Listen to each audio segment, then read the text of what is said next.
Humans are social animals. In sport, we learn to communicate and cooperate with others.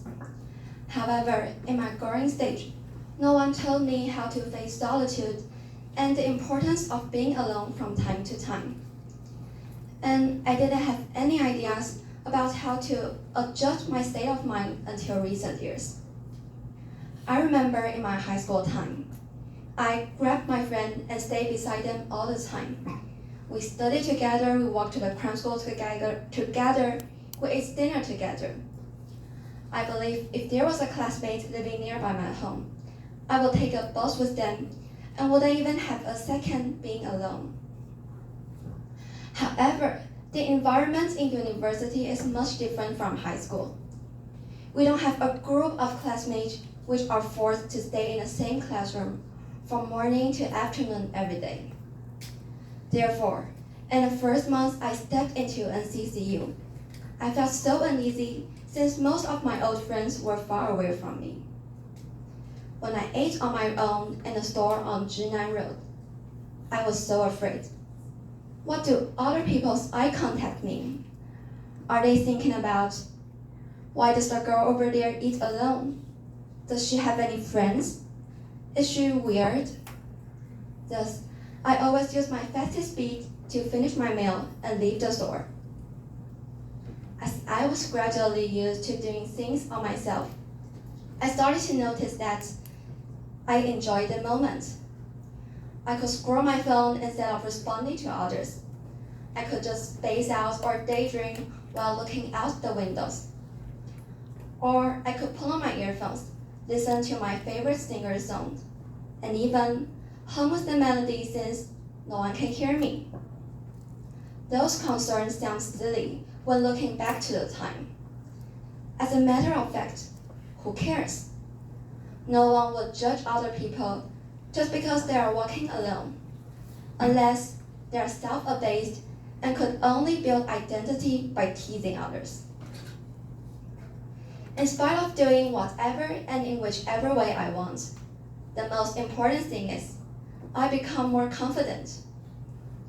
Before, when I stick with my friends all the time, I was very worried about how they see me. I consider them important to such an unhealthy extent. Even one single word could make me think a lot and unable to fall asleep for several nights, feeling afraid of losing them because they're my whole world. After spending some of my time alone, I noticed that nothing became worse. I can still live my life normally. I have the ability and courage to accomplish things which I thought could only be done with others. Our values should not be established by our friends or the society. Instead, we should bestow value on our own life because we're stronger and braver than we imagined. Last but not least, there's a significant enhancement of my inner peace. Have you ever heard of me time? As people nowadays focus on our spirit level increasingly, the concept is widely used all over the world. The word was officially included in the Oxford Dictionary in 2018. It means the time when a person who is normally very busy, relaxed, or does something they enjoy. There's no restriction of time and place. You just have to be sure that you are alone and the things you do is just for yourself. After knowing the importance of having some me time, I try to leave some blank space every day. Even just 10 minutes is fine. Sometimes, when I feel frustrated or eager for solitude, I take a stroll down the riverside, or even randomly jump on a train, letting it take me to a place far away from the urban. Sometimes, I choose an animation on Netflix, serving myself with some chips or chocolates or instant noodles, which sounds pretty unhealthy, but never mind. Or when I'm too tired to do any of them, I just lay on my bed, looking back on the day, finding those things which are actually trivial, but deserve to be happy and cherished. Every time when I'm immersed in a me time, it seems that nothing else is worth being upset. And also, I understand myself more through reflecting on my days and finding what I like.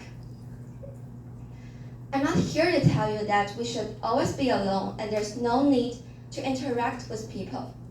On the contrary, we couldn't live without others. So, to strike a balance between facing a crowd and being alone is an essential issue to all of us. Before, I've only learned how to adapt to others, but never know how to get along with myself, which gave me tremendous chaos, especially when I changed from a high school graduate to a freshman, and when I ended a relationship months ago. Fortunately, through overcoming the setbacks, I not only feel comfortable of being alone, gain more courage, but also know myself better. Feeling pretty thankful for realizing how to embrace solitude in my late college year. I think I'm prepared for the life lessons in the future. Back to TME.